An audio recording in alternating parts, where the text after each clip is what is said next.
नमस्ते। आज हम बात करने वाले हैं अमाइलेज सीरम टेस्ट के बारे में। ये एक बहुत ही कॉमन ब्लड टेस्ट है, खास तौर पर जब पेट में कोई दिक्कत हो रही हो। तो चलिए इसे एकदम आसान भाषा में समझते हैं। अच्छा, कभी ऐसा हुआ है कि पेट के ऊपर वाले हिस्से में तेज दर्द हो, या फिर जी मिचलाना, खाना ठीक से हजम ना होना? ये सब ऐसी दिक्कतें हैं जिनके लिए डॉक्टर अक्सर कहते हैं कि भाई एक एमाइलेज टेस्ट करवा लो। तो आखिर ये टेस्ट है क्या? आइए जानते हैं।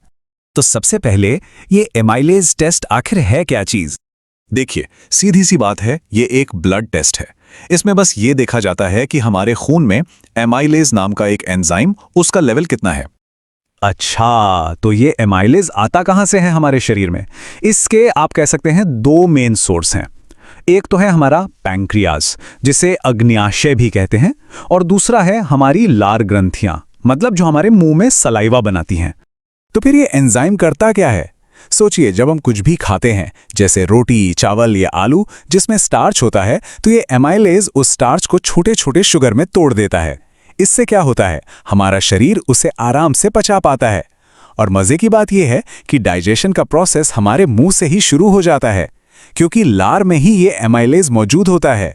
और हाँ, टेस्ट के नाम में जो सीरम आता है ना, उसका मतलब कुछ और नहीं, बस खून का वो लिक्विड वाला पार्ट है जिसमें इस एमाइलेज को नापा जाता है। तो सवाल ये है कि डॉक्टर ये टेस्ट करवाने के लिए कब कहते हैं, मतलब किन सिचुएशंस में इसकी जरूरत पड़ती है। अगर किसी को पेट के ऊपरी हिस्से में दर्द हो रहा है, उल्टी आ रही है, पीठ में दर्द है, पेट फूला फूला लग रहा है, या खाना हजम नहीं हो रहा, तो ये सब पैंक्रियाज की किसी प्रॉब्लम की तरफ इशारा हो सकता है। और कभी कभी अगर गालों के पास जो सलाइवरी ग्लैंड्स हैं, उनमें सूजन आ जाए, तब भी ये टेस्ट करवाया जाता है।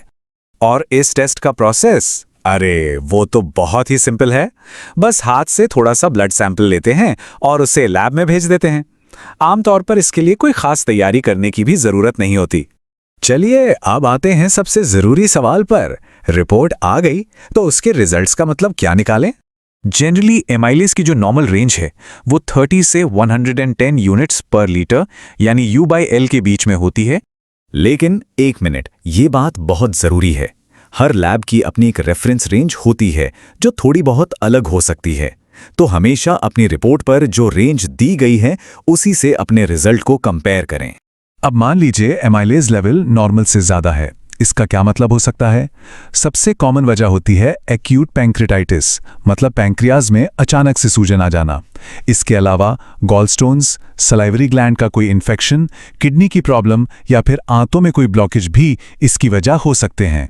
और अगर इसका उल्टा हो, मतलब लेवल नॉर्मल से कम हो, तो ये इशारा हो सकता है कि पैंक्रियाज लंबे समय से डैमेज हो रहा है, या लिवर की कोई सीरियस बीमारी है, या फिर सिस्टिक फाइब्रोसिस जैसी कोई कंडीशन है।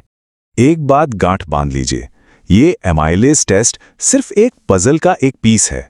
डॉक्टर कभी भी सिर्फ इसके आधार पर कोई फैसला नहीं लेते। वो आपके लक्षणों को देखते हैं और लाइपेज जैसे दूसरे टेस्ट भी करवाते हैं, फिर सबको मिलाकर किसी नतीजे पर पहुंचते हैं। इनफैक्ट आजकल तो पैंक्रियाटाइटिस के लिए लाइपेज टेस्ट को ज्यादा भरोसेमंद माना जाता है। चलिए इसको एक एग्जाम्पल से समझते हैं। केस नंबर 1, किसी का एमाइलेज लेवल आसमान छू रहा है और साथ में पेट में भयंकर दर्द है, तो शक सीधा जाता है एक्यूट पैंक्रियाटाइटिस पर। केस नंबर 2, लेवल बस थोड़ा सा ज्यादा है और गालों में सूजन है, तो हो सकता है ये सलाइवरी ग्लैंड की प्रॉब्लम हो।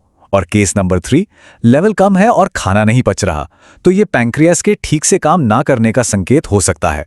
तो अगर रिपोर्ट में एमाइलेज बढ़ा हुआ आ गया, तो फौरन क्या करना चाहिए? सबसे पहली और सबसे जरूरी चीज, फौरन डॉक्टर से मिलें। खुद के डॉक्टर बिल्कुल ना बने। साथ ही तला भुना मसालेदार खाना बंद कर दें। खूब सारा पानी पिएं और आराम करें। और हाँ, शराब और स्मोकिंग, इनसे तो बिल्कुल तौबा कर लें। ये पैंक्रियास के सबसे बड़े दुश्मन हैं। अब इलाज तो चलेगा ही, लेकिन उसके साथ साथ अपनी डाइट में बदलाव करना भी बहुत बहुत जरूरी है।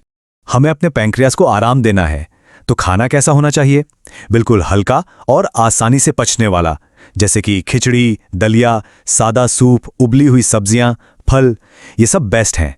और क्या नहीं खाना है? तला हुआ, मसालेदार, मक्खन और पैकेट वाले चिप्स, बिस्किट, इन सब को कुछ टाइम के लिए भूल जाइए।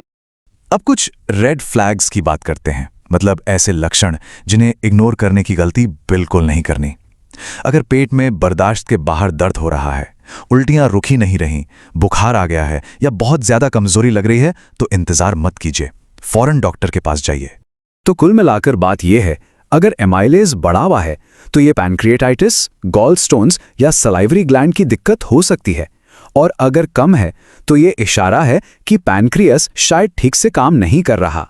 और आखिर में एक सवाल जो हम सबको खुद से पूछना चाहिए, अगर ये लक्षण किसी में दिख रहे हैं तो क्या सिर्फ चिंता में डूबे रहना सही है या फिर डॉक्टर से जाके बात करनी चाहिए?